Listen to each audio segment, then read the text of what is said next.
just as they do when their own babies die.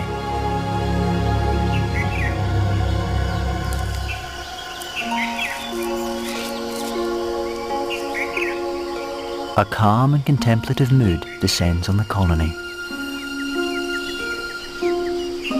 There's a sense of grief, as well as empathy for one another.